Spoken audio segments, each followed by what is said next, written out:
Hello, everyone, and welcome back to the Relationship Circle podcast. I'm your host, Beck Thompson, and this podcast is all about getting you to stop running in circles, ditch those dating games, and let your inner compass lead the way. So today, we're going to be talking about assumptions and why they are so dangerous to relationships. And you all do it. You know, the stories that you make up in your head about what someone else is thinking, what they're feeling, what they're doing.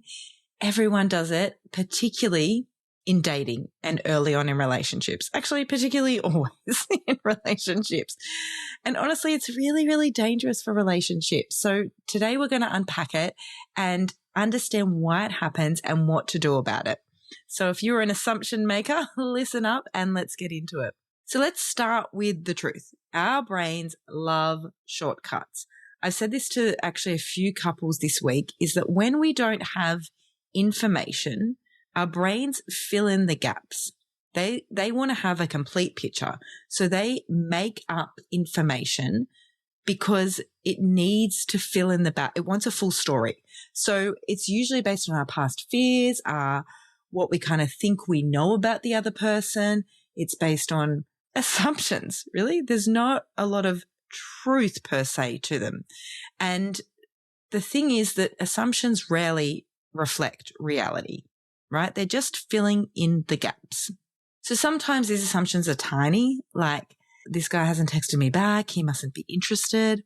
Or they might be big, like he's acting really distant, she's acting really distant, so must be seeing someone else. Like the leap that our brain makes could be tiny, could be big, but either way, it sabotages the relationship.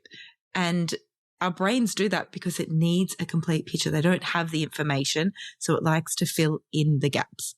So I had a client once who assumed that if this guy took more than a couple of hours to reply to her, that it meant that he wasn't interested.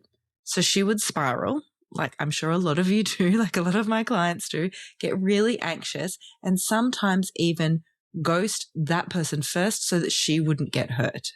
And it turns out that a lot of these guys were just really busy at work, or they were out with their friends, or they were doing something, or they were driving, or they were, whatever they were doing, it didn't mean the leap that she made in her brain. I had another client recently who assumed that men wouldn't like her because she looked a certain way. Not true, because you can't group all men into a category that they're going to all be into the same sort of thing. Another client who assumed that this guy that she liked, who was walking a dog, that dog was his family's dog, so he must have a family and be married. She's now dating him, so she knows that is not true. But see what the wild stories that our brains make up to fill in the gaps to somehow make us feel safe and like we're in control, but they're dangerous.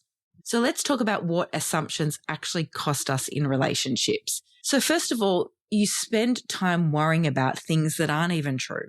So you spend your time wasting your energy and time and everything else on stories that aren't true in your mind.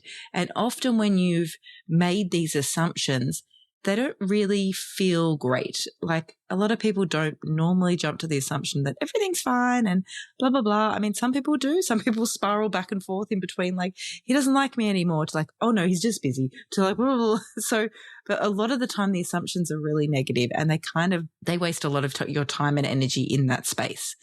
It can lead to like this communication breakdown because you've made the assumption, you're assuming of what is happening as opposed to what is really happening. And so that can show up in relationships because it feels like you have the information when you don't, because you filled in the gap, right? It can lead to sabotage because you might push people away before you even know the facts. It might make you feel safer to go like, he's not interested, I'm just going to push him away. I'm not going to bother having the chat to him about it. I'm just going to leave the relationship because that way I don't get hurt. And it can also like build on the disconnection in relationship because it can build like this sense of mistrust or missing out on the intimacy in a relationship because you're stuck in your head, like you're not present. You're just making these assumptions. And so often I find that couples or people in the early stages of dating don't want to talk about these assumptions because they might think that they are crazy or that they don't know what they're talking about. Not true. often if you're able to talk about these assumptions or just ask questions or get curious, it grounds you and you get out of the anxiety of it. So I want to know if you've ever caught yourself pulling away from a partner because you assumed that they were upset, that they didn't like you, that they didn't want to be with you, or you start a fight with someone because you assumed their intentions. This is the danger. This is the danger of what can really happen because we start acting on fiction and not fact. So let's get really specific for the single women listening, because I know that is a lot of you. This is where assumptions creep in, and I want to name them so that you're aware of what they might sound like, so that if you get stuck in this assumption land, as I've been calling it lately, you'll be aware, because awareness is huge, remember? So it could be they're not interested because they're not texting you every day. This is a big one I hear, is that they're not communicating as often as I like. And I often see people say, if they liked you, they would communicate more. Everyone is so different in how they communicate and what they like in communication. So if you do not clarify what you're needing from a partner or what you're needing from a relationship, how on earth is the other person supposed to magically know? We're all really different like that. Another one, if they don't make the first move, they mustn't be into me. I want to throw out there, have you ever thought that they might be just as nervous as you, that they might be scared to make the first move, that they might be cautious to make the first move? That doesn't mean they're not into you. They might also be assuming things about you, and then no one makes a move, and then we're in this like nowhere land. They cancel the date, must be seeing someone else. They mustn't be into me. They could, there's so many things about why people cancel. I often like to say to people with assumptions, is it a pattern? Or is this a one-off thing that's happened and you're drawing a story about it?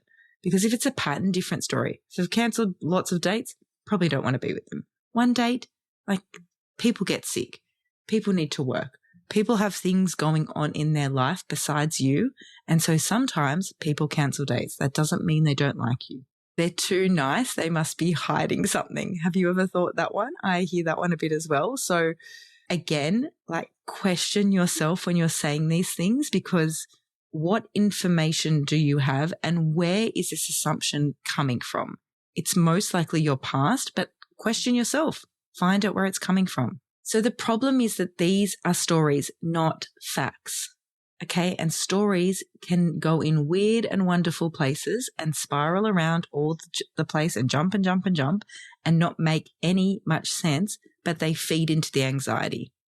And these stories shape your behavior and your actions. So maybe you'll then withdraw, you'll maybe get defensive, or you'll over-explain. And then this can change the entire course of a connection, all because you made an assumption about what is happening. So why do we do it? Why do we make assumptions? Because nearly every human on earth I've met does this.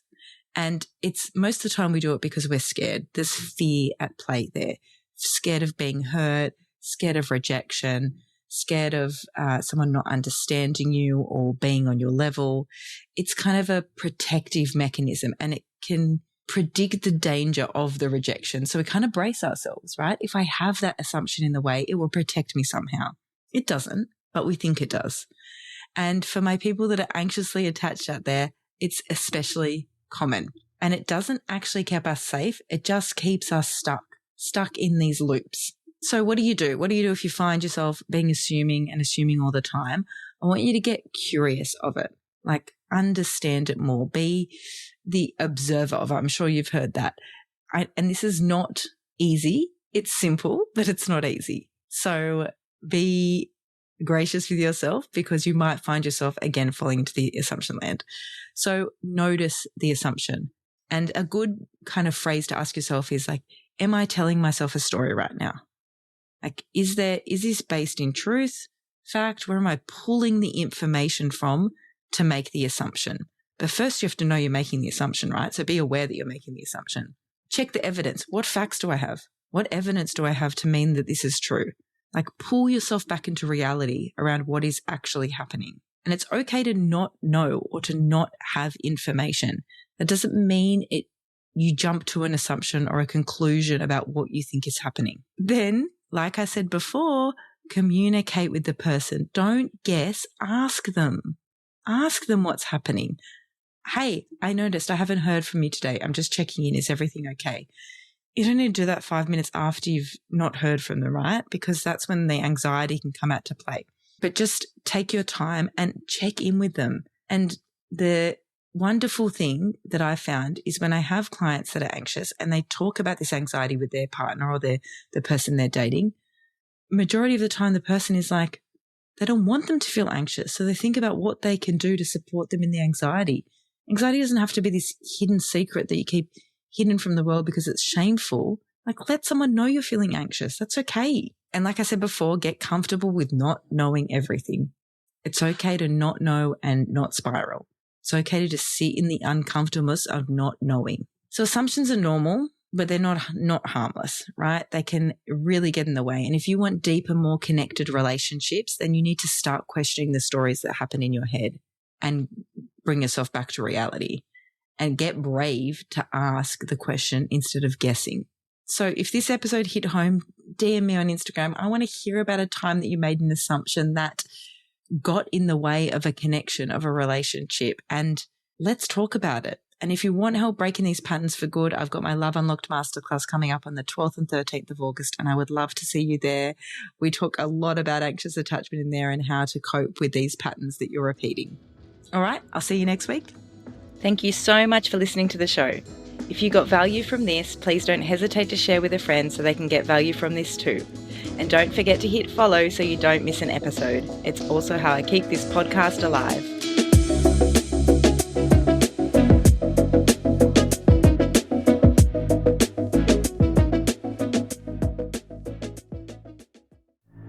Audience exclusive.